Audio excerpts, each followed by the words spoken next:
All right, we're back here on the GSMC Baseball Podcast, bringing you our third segment. And our third segment is going to be about what I just talked about before, which is the keys to each NL team season. But this time it's the AL, so let's get straight into it here. So the first one I have is the Yankees, and I wrote this one in all caps, and I think it's really the only one you can talk about with the Yankees, and that is simply stay healthy. Stay healthy. This team is so good. They're so good. They added Juan Soto. Nothing else to say there, but you already have had a lot of injuries this season going into it.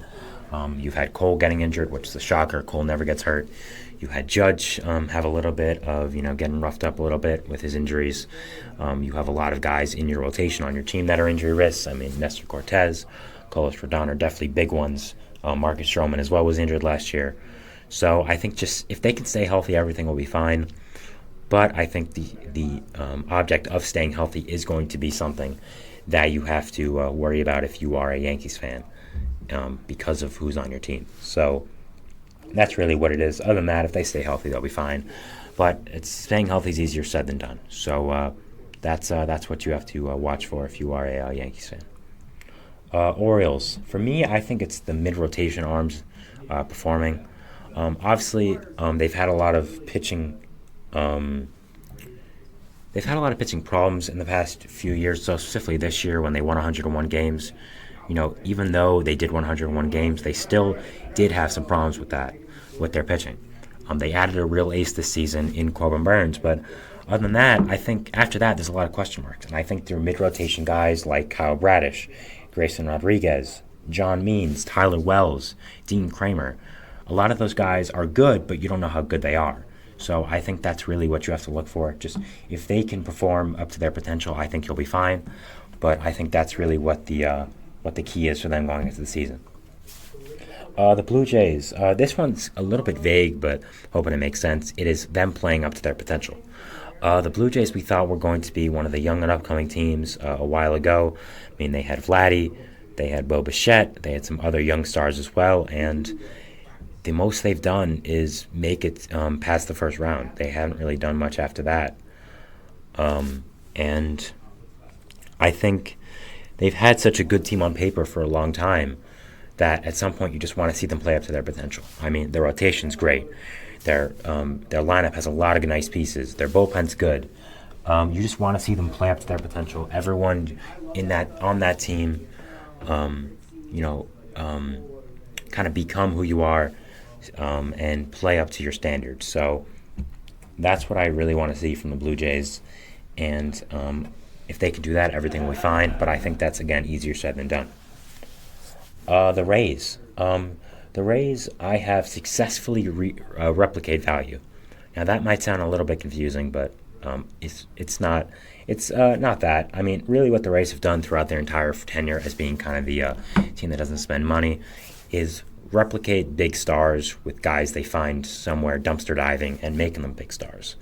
And I think with all the injuries they have this season, with them losing their best player in Wander Franco because of legal situations, I think they're going to have to replicate value. And I think you've seen it already with savvy moves like signing Ahmed Rosario, who's already done great for them, having young pitchers come up like Ryan Pepio, like Taj Bradley, other guys as well. I think you simply have to make sure that you're getting the value out of those guys that you would get from the other guys that are hurt. Now, that's a tall task, but the Rays are smart in this regard. They know what they're doing. So if any team could do it, it's them. And I'm definitely not worried if I was a Rays fan because, again, they always know what they're doing. After that, you have the Red Sox. The Red Sox, I just have their young players coming up. You have there's a lot of problems with the Red Sox at the major league level, and especially now with the Lucas Giolito injury. I think you have to look at this year as kind of a retooling, rebuilding year. So really, if I'm a Red Sox fan, I want my young players to come up, make an impact. Marcelo Mayer, Kyle Teal, Zdeno Rafaela, guys like that, Nick York. So I want them to come up in the major leagues, make it this year, perform, play well, and that's really all you can ask for if you're a Red Sox fan, and that's really all you need. So as long as that happens, I think they'll be okay for the future. Because again, this season isn't you're not really focusing on this season if you're a Red Sox fan. You're more focusing on the implications it has on the future. So you want to get a good look at these guys who are going to be the future of your organization, and I think that's really what you want to look towards if you are a fan of the Red Sox. Going to the NL Central here now, AL Central, sorry. First we have the Twins. For me, it's Buxton and Correa bouncing back. If you are a Twins fan, this is really what the key to your entire season is. Buxton was a DH all of last season and didn't get hurt, but a lot of his value comes from running the bases, playing out defense in center field, and he wasn't really doing that being the DH. So I think you want him to bounce back as a center fielder.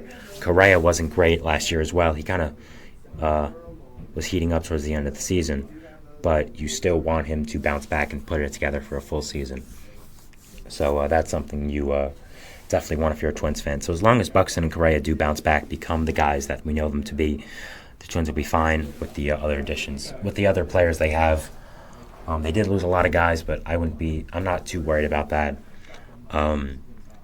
because they have a lot of guys who can easily fill in those spots.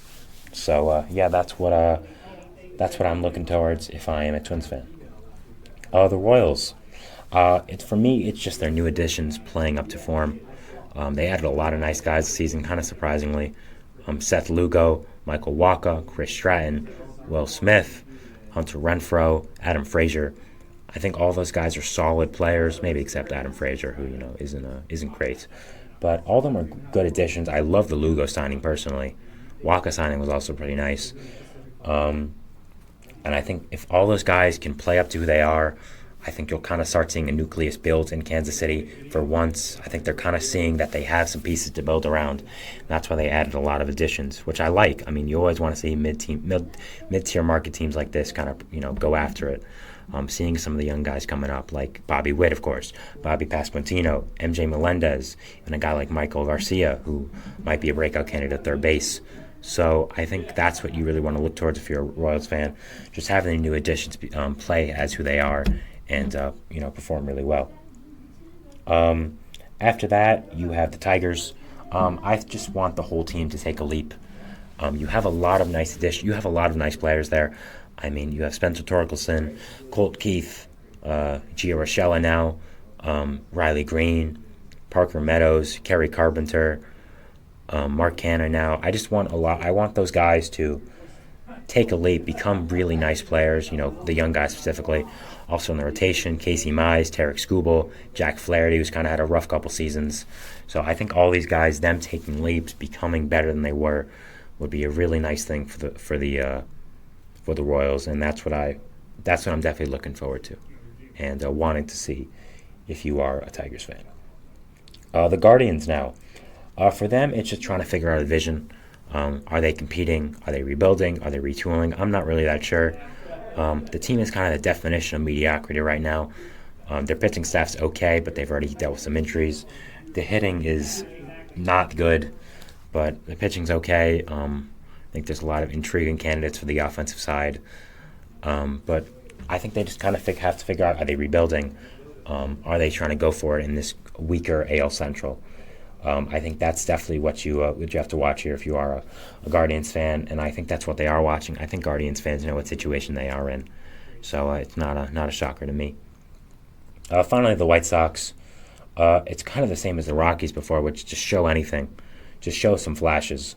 Show some guys that could be long-term parts of your future. If it's guys that come out of nowhere, like maybe a Michael Soroka, I think is someone that could do that. One of the guys you sign, like a Brad Keller, I don't know, I doubt that. Believe me, I don't think Brad Keller is going to be a big breakout candidate, but I need them to show something.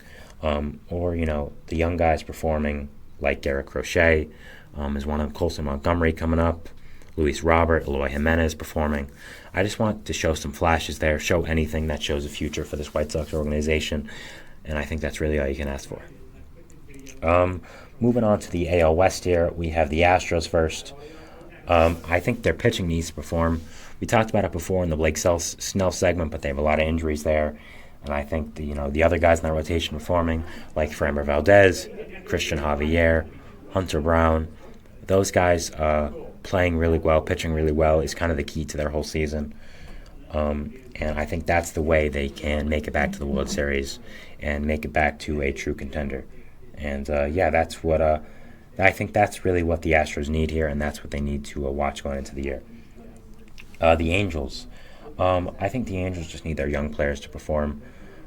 After losing Ohtani, you kind of are going into a different era now where you're not forced to win all the time. You still have Trout, and you still want to win for Trout, but he's not on the same level as Ohtani because Ohtani is the clear-cut player in baseball. And simply put, unfortunately, at this part in his career, Trout is not that anymore. You have a lot of young building blocks there, like Zach Neto, like Logan O'Hoppe, like Nelson Chenewell. You have Nelson Rada, a guy who might come up. Mickey Moniak, a guy who broke out. So I think all those guys are keys to the Angels performing well, and keys to them performing in a good way this season. Next, you have the A's, and for me, it's just show something. Show anything at all, please. Like, show anything of a competent organization. Like, we know you're not, but just show, like, you have something building there, I guess. One or two players break out, maybe, and do something. I don't really know what to look for if you're an A's fan. They have much bigger concerns in their mind, like their team moving out of their city. That's a big thing, I'd say. So, but that's really it for the A's. You can't really ask much of anything else right here. For the Mariners, I would say same as the Blue Jays, which is play to potential. I think you have a lot of nice players in this team, specifically in that pitching staff. You have a lot of nice building blocks on that hitting core, of course, as well, like Cal Raleigh, like Julio Rodriguez, J.P. Crawford. But the pitching is really where they're going to have to succeed. I mean, they have so many good young arms that I just think everyone needs to play up their potential, play well. And I think if they do, they have a real shot at winning the AL West, honestly. I think both the Rangers and the Astros have a lot of question marks with them. And I wouldn't be surprised if the Mariners can sneak up there and win that division if everything goes well for them. That's a big if, but again, anything can happen in baseball. Finally, we're going to end off with the World Series champion, Texas Rangers. For them, it's just hope that their pitching can perform with all the injuries. You have Max Scherzer and Jacob deGrom out for the first half. Tyler Mahle, a new addition, also out for the first half. Nathan Eovaldi is going to have to be a guy that steps up again. Was great last year, but can he do that again? I'm not sure. You have Jordan Montgomery not coming back, so you have to rely on guys like Eovaldi, like John Gray, like Andrew Heaney. So I think you have to look at a lot of guys in that pitching staff to perform really well and kind of bridge the gap while these pitchers are being injured. Same with a guy like Dane Dunning as well, who is going to be a big part of that rotation. So I think that's really what you have to look for if you are a Rangers fan, and kind of what you want to see for this year, and try to have a way of going back to the World Series. So that is the end of segment 3 here, talking about the keys to each NL team season. We're going to go to a break, but before that, we're going to show you our fourth segment, which is going to be about news around the league. Usually what I end off with just some stories I wanted to talk about. So, we're going to go to a break, and then we'll talk about that after that. So after the break. So, thanks.